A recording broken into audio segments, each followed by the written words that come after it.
Hi guys, so today I'm bringing you a video on how to make the most of your wedding day coordinator. I'm really excited about this video because I think it's actually going to help a lot of people out there who may not be as familiar with day of coordinators and the services that they provide and the preparations that need to be done to honestly just make the most of your wedding day coordinator, hence the title of this video.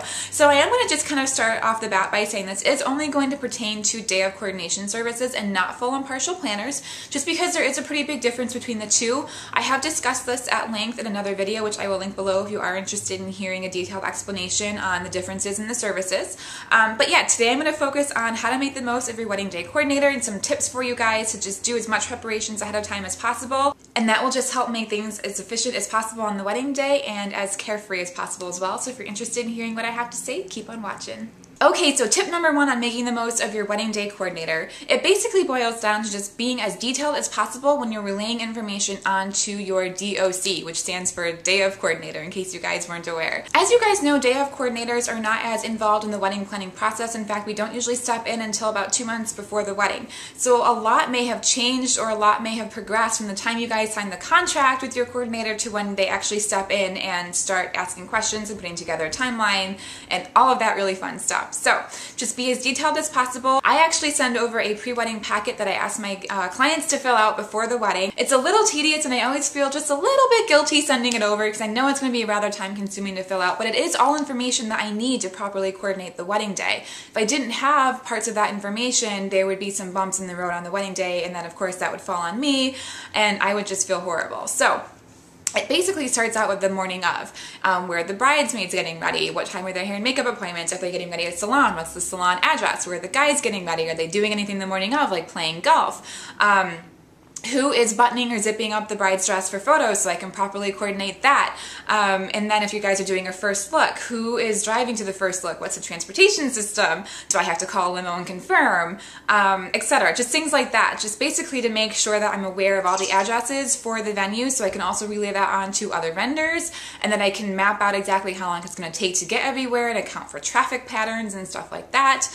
And then also in addition to all of that stuff, I request a lot of information on detailed setup. I know that the reason a lot of people hire a day of coordinator is to have an extra set of hands when setting up all of your decor items, whether you are just a very crafty bride and have DIY'd a lot of stuff that you're bringing in, or you just have a lot of stuff in general that you want to display at your wedding. It's so important that the vision in your head becomes a reality on the wedding day, and your day of coordinator or venue staff or anyone can't really know what that is unless you're being as detailed as possible. I will tell my clients, feel free to send along like diagrams that you've created in PowerPoint or Word or whatever, even if they're hand drawn and scanned, I don't care. Just as detailed as possible. I don't care if it's a paragraph long about how you want your favors displayed. I just want to make sure that I'm doing what you want, because the last thing that any coordinator would want is for you to walk into your reception room and you're like, that's not really what I pictured. That would just be horrible. So that is my first tip for you guys, is to just be as detailed as possible with information and make sure that you've accounted for everything that's going on the wedding day, just so your coordinator is aware so they can budget time for all that stuff, and you guys should be good to go. Okay, so number two, label your boxes appropriately and be as organized as possible when you are packing up your decor items to transfer over to your venue or get them ready for your day of coordinator. I cannot stress how important this is. Sometimes we'll get to venues and there'll be boxes and they won't be labeled and we're like, oh no, which boxes are for whose wedding? And we don't know, especially because sometimes venues have multiple weddings going on a weekend. So that can get kind of confusing. So just make sure that you label your box with your names, your wedding date, and also what's inside that box. So that way when we arrive to the storage area, we can quickly point out whose boxes are whose and where it's going to go. Because typically when we set up, what we'll do is we'll see, okay, this is the favors. So we're going to go put them over by the favors table and then kind of get all the boxes dispersed throughout the room so that we can go to each station and quickly set up everything and then put the boxes back in storage. That's usually the most effective way for us to do it, that we found anyway. That might change over time and I'll let you guys know if it does, but currently that's what works for us, and that is the fastest way that we can do it so that we can set up as quickly as possible and then go attend to you guys, the bride and groom, to make sure that you're doing really well. And going along with that, number three, have as much prepared inside the boxes of decor items as you can ahead of time. For example, alphabetize your place cards. That saves us so much time. Usually if you have a venue coordinator, they require that to be done anyway ahead of time, especially if you have a really large guest list of like over 300 people.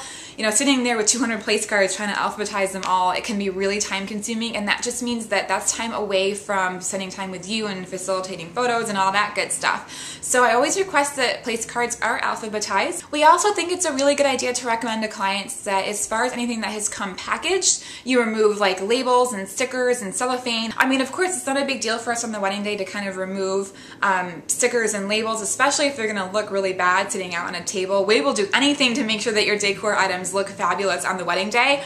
But if you can ahead of time and you have the time a few days before your wedding or a few months or whatever, it's a really good idea to sit down, kind of look at all the stuff that you're gonna be bringing in and say, okay, what should we unwrap? What's gonna be okay to be unwrapped to put in the boxes for setup? Can we take all these little labels off of our candle holder votives? Can we take off all this cellophane? Can we do this? Can we do that? Etc. So I'm not really sure if that makes sense, but hopefully it does. So basically what it boils down to is just doing as much preparations as you can ahead of time before packing up all of your supplies. That actually saves your coordinator a ton of time on the wedding day as far as setup goes, and that means more time spending with you to make sure that you are okay. Number 4, provide your day of coordinator with the most up-to-date vendor information. A large part of our job is contacting vendors ahead of time, passing off our cell phone numbers to make sure that they're contacting us on the wedding day should any problems arise, and just making sure that we coordinate their arrival, setup, and departure times as well. So it's really important to have the most updated information. Sometimes I get outdated phone numbers and email addresses from clients, and then that just means I have to kind of hunt down that information for you, whereas I could be spending that time actually coordinating with the vendors on all of that stuff. So just be as detailed as possible, again, with vendor information. Specify if they prefer to be contacted via email or phone. Obviously, I always request an email address for all vendors because I need some way to email them a timeline for that day. That's not something that I can do via phone, unfortunately, because that would take forever. But providing as much up-to-date information as possible about your vendor information is always very, very helpful. So that's it, you guys. I hope that you found that useful. I know that a lot of it was pretty much common sense, but there are also a lot of people out there who may not be as familiar with day of coordination services, and they might not understand that a lot of preparation still falls upon you, the client, when you do hire day of coordinators,